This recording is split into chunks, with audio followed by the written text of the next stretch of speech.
ECU Athletics and Playfly Sports present Inside Pirate Athletics. Inside Pirate Athletics is brought to you by Town Bank. Town Bank, serving others, enriching lives. It's about two things: effort and energy.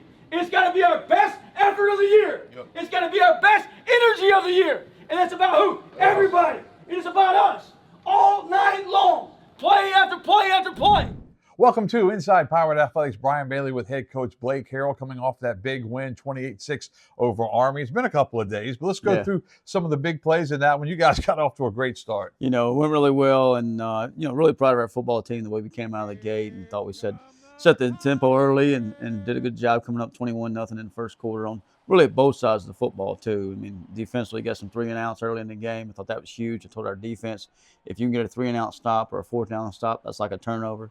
We did exactly that, and offensively we went down the field and was explosive with several different guys. It was very important to get Anthony Smith involved right away, and he was involved. Yeah, he was, and just catching the ball down the field, and that was good to see again, kind of him bounce back and make some plays and find the end zone there as well. And Caden Hauser goes in for the touchdown, and all of a sudden you guys have an early lead. Yeah, you know, Caden had a little play down there. We knew they were a guy short on the quarterback run where he just follows the running back in there, almost like a fullback type play. And initially they called him down, but they went back and replayed it, and he was in the box in the end zone, so that felt good to get the lead. And then Caden's going to go deep again to Anthony. Yeah, it went deep to Anthony again, and then turned around a little bit, but it finally got in the end zone there, and I think maybe the first time this year. But that was good to see, just kind of them two get their mojo back, their connection back, especially on the deep ball. How difficult a catch was that? Because it's like he spun around, didn't he? He made it look easy. So yeah, he did. Those guys do that all the time in practice. Caden kind of made sure he stayed away from the backside safety with it, and he had the DB beat anyway. So Anthony made it look pretty easy back there. And then Hauser hits JC over the middle. He was wide open, and he waltzed in. Yeah, I think Coach Baker and the offense staff did a great job of just knowing a situation where they'd have two high safeties, nobody in the middle of the field, and JC did a really nice job of faking like he's blocking, stalking, draw the linebacker's eyes, and then sneaking past him, and I think caught that ball about 3 or 4 times, but he was able to get in the end zone with it. So it was 21-0 before you get the popcorn settled, and you have a big lead. What happened after that? I think that's anytime you can get up on an option team, and obviously I was part of an option offense for so many years, it changes their whole game plan and how they do things and how they approach this, because they're limited possessions within a game like that. So at that point, hey, we just got to play smart football from here on out on both sides of the football. Don't give up anything cheap. Don't turn the ball over. And, I thought we did a pretty good job of some of those things throughout the game. Second half, and Army got a touchdown early. They had a couple of plays that they could have made. Now, I talked to Josh Aldridge the other night, defensive coordinator. He said those guys were open because we knew how they caught the football, and they didn't catch the football, did they? Yeah, I guess he was psyching them out. But, we got a few breaks there. They dropped some footballs for us. And, they're an option football team, not necessarily what they do. And you're kind of selling out to stop the run. And I thought that was definitely the way to go beat those guys. And we had to be careful throughout the game who you're putting pressure and stress on. You don't want to stress the same guys all the time. And we stressed a few of those guys early in the game, got away from some of that, being so aggressive with corner fire and stuff like that. But throughout the game, just keep the ball in front of you. They broke the big power read out. Again, in the second half, Jamarly Riddle made an exceptional effort going and chasing that kid down. I hadn't seen anybody catch him in 2 years. And Jamarly called him down the sideline and at least gave us a chance to line it up again and got the 4th down, and they punched it in. But I think just the effort, the defensively, especially in that series too, was still tremendous. 21-6 in the fourth quarter. You line up for a field goal, and what a great play that turned out to be. You're at the 32, 33-yard line, and just sitting there like, hey, if we kick the field goal, we're going up 3 scores. Right. And if you go back up 3 scores, the game's pretty much over. I think there's 8 minutes and some change left in the game, and you're within 2 scores. And you're also going through your mind like, if we punt the football, it may only be a 10-yard punt because if it goes out of the end zone, you're only getting to the 20, so that's not really an option there. You could go for it on 4th down, but we went for it a couple times in the third quarter when the book said to, the analytics said to, and kind of maybe bit us in the butt a little bit. I wish you're going to throw that book away, aren't you? I'm going to throw that book away. But I think, all those are good suggestions, but then there it said go for it. And, I thought maybe the field goal was right the way to go about it. But then I got to thinking like, hey, if you get this thing blocked, you're giving them an easy score. It's a 1-score game. Let's don't give them anything easy. I knew the fake was there on film. And there's some other things there throughout the game that we didn't use, but the fake field goal certainly came out a good time. Kyler Pearson hit it up in there, and Bryce Weaver, made a great block. Hannah made a great block, and Kyler did the rest. I was going to say that was the key to that play, the great blocking.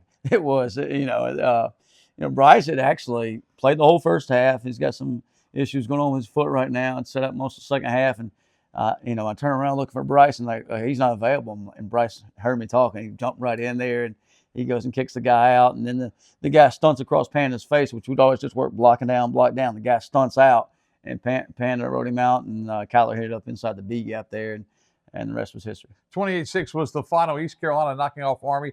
How great a win was that coming off the BYU loss? Yeah, you're talking about a team that won the American Conference last year, won 12 games, had a lot of momentum. Even in this season was picked pretty high in the conference. And I know they lost a few seniors and had a tough start at the beginning of the season, but they're still a good football team. Right. And obviously East Carolina's had their trouble with some option teams in the past, and just being able to handle those guys like we did, and 28-6 and go 1-0 in the conference is a great way to start. Pirates win their American opener. 28-6 was the final. Let's take a break. Back with more on Inside Pirate Athletics after this. Inside Pirate Athletics is brought to you by Town Bank. Town Bank, serving others, enriching lives. One of the things we all really like as bankers here at Town Bank, whether it's your business or your family, when you need something, a decision needs to be made. We take care of it right here. We have the people, the knowledge, and the decision makers right here. Town was designed that way, focused on our members and enriching lives. Inside Pirate Athletics is brought to you in part by Bojangles. It's bow time. So this year, the theme is military appreciation, but we do red, white, and blue. So red, white, and blue is basically what I've done differently. On the borders, I did red on the left side, blue on the right side, but the coaches' boxes are always white, so it's red, white, and blue. On the 20s and the 50s, as you can see, I did red, white, and blue. I was watching the Buffalo Bills game the other day, and I saw that, and I was like, I'm doing that for this theme. And then the only thing I did differently in the logo is normally some of this stuff is black. I just changed everything to blue, and then the gold stays the same, and it's just red, white, and blue with the gold outline, or ECU gold. I think it's pretty amazing. It really pops, and it has America and ECU together, and I like that. That's the turf grass manager, Alex Marlowe, and boy, that field looked good on Thursday night, didn't it? Yeah, what a special night, and everything looked good from the get-go, and that field just a salute to service and Military Appreciation Day. Shout out to all our military who protects our country, and even at the end of the game there, got a chance to go sing the alma mater with them. They came and sang with us. We went and sang with them, and just an opportunity to be a part of young men. They're going to represent our country one day. So you're going to compete out there between the lines, but you know exactly what at the end of the day what they're going to be protecting for us. You had a busy day because ESPN was in town. You were at Sup Dogs. Yeah. They had their 2 o'clock sports center, and I don't think you had that on your bingo card. You'd be throwing out chicken nuggets or co-eds that day. No doubt. And, what a great opportunity for our university, East Carolina, and just to have our brand, our school on national TV. With Sports Center, it's obviously not what you as a head football coach want to be doing on game day, but I don't think you can pass those opportunities up either. I mean, that's, how many times has Sports Center been in East Carolina, and shout out to Brett and Sup Dogs for putting that on and having that there, and just a host of people there, the band, the cheerleaders, the dance team, and some fans there. Just really good opportunity for our community and our school. The Minges family has been so good to East Carolina through all these years, and they really put on a big show with the Mountain Dude in town and everything like that. Yeah, I mean, the Mountain dude, he's a huge guy, by the way. Way up there, wasn't he? I think he needs to play a few snaps, but, thank you to the Minges and what they're doing for our game day atmosphere, from the fireworks to the drone show to the Mountain Dew and just Pepsi all around, and just been phenomenal. Not only, do we want to put a great product out there for our fans on game day, but also everything that surrounds it, and we certainly have done that this year. And the drone show at halftime, I know you're busy at halftime, but it was really neat. I got to see videos of it, just the old Pepsi and salute to service, all those things. Really, really cool. I don't know how many drones that was, but whoever puts that together, that's pretty amazing how they do that. And I think what a great experience for our fans. And you had the Golden Knights come in on the parachutes. That was great. Yeah, I got to see videos of that and hear the crowd. And those things are pretty cool, and that makes a difference to a young fan who maybe, or folks who just moved into East North Carolina who they know about East Carolina, they're coming to the football game, they see the product on the field, but they also have a great time with the fan experience. You touched on it a little bit, but after the game, you got shake hands and then the alma maters. That means a lot. Yeah, Coach Monken just came up to me and said, hey, we'll come sing with you and you come sing with us if that's okay. And, I thought that was pretty cool. And obviously you want to do it when you're up there at West Point, and we got the opportunity to do that. And just, when you're standing there and they're singing, going through their alma mater, you realize, like, hey, these young men, we go at it for 60 minutes, but at the same time, these young men are going to represent our country and protect our country one day. And that's a pretty special moment. Busy Thursday for sure, and it all worked out well with the 28-6 win. It did. It was a quick week, 5-day turnaround from BYU, but we knew we had to get that taste of our mouth and respond, and our guys certainly did. Let's take a break. Back with more on Inside Pirate Athletics after this. All right, Pirate Nation, let's make some noise. It's time to get rowdy at Dowdy. Purple, gold, purple, gold, purple, gold. Inside Pirate Athletics is brought to you in part by Pepsi, the official soft drink of Pirate Nation. A big bow box says a lot about a person. Like they have a mighty hunger, a powerful thirst, and take tailgating very seriously. Game day and beyond, grab a football-ready big bow box. At ECU Health, everything we do is about you. It's about your health and the health of your family. It's about nationally recognized heart and vascular care, personalized cancer treatments, award-winning neurological care, and advanced orthopedic solutions. It's about healthcare, right here in Eastern North Carolina. This is ECU Health, and ECU Health will always be about you. Visit ecuhealth.org to learn how. It's bow time. The Pork Chop Griller is back at Bojangles for a limited time. We know you missed it, because when you take a tender pork chop and sandwich it on a made-from-scratch biscuit, it's not a flavor you want to say goodbye to. It's bow time.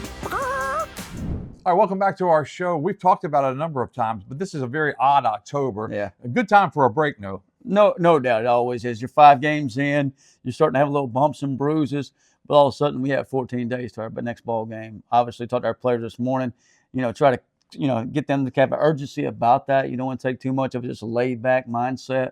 But we did take a couple of days off this weekend of just kind of relaxing, sitting back, reset, refocus. And now in 9 days, we get ready to go to New Orleans and get ready for a very good Tulane football team who's had wins against Northwestern, Duke, and South Alabama, and then won a conference opener against Tulsa this past weekend. So as far as the schedule goes this week, what are you looking at? Yeah, we'll practice about 3 days this week, take a couple of days off, and kind of make sure we're recovering. And then Saturday, we'll start our game week prep. Obviously, we'll work ahead a little bit, take some time to self-scout, as well as make sure we're getting ready for Tulane and put a little bit head start in, so to speak. And the funny thing is, you say you get a win, and every time you get a win, the next one's a bigger game, and that's really what it is. That's the mindset, is like, hey, we focus on the process, not the outcome, and then making every game the biggest game of the year. And this one certainly is, because it's the next game. And it's a chance for us to go down and on national TV again, ESPN, Thursday night, 7:30, and see what we can do down there in New Orleans. And we'll preview the matchup with Tulane coming up next week, right here on Inside Pirate Athletics. If you have an appetite for saving money, get the new ROFO Rewards app from Royal Farms. Use the ROFO Rewards app to make purchases or place mobile orders for pickup or delivery and earn royalty points redeemable for free stuff. Download the new ROFO app at the Apple App Store or Google Play. And right now, new ROFO Rewards members will get a free any-size coffee for signing up. Get the new ROFO Rewards app today. It's a very app-ealing app to have. Real fresh, real fast. Royal Farms.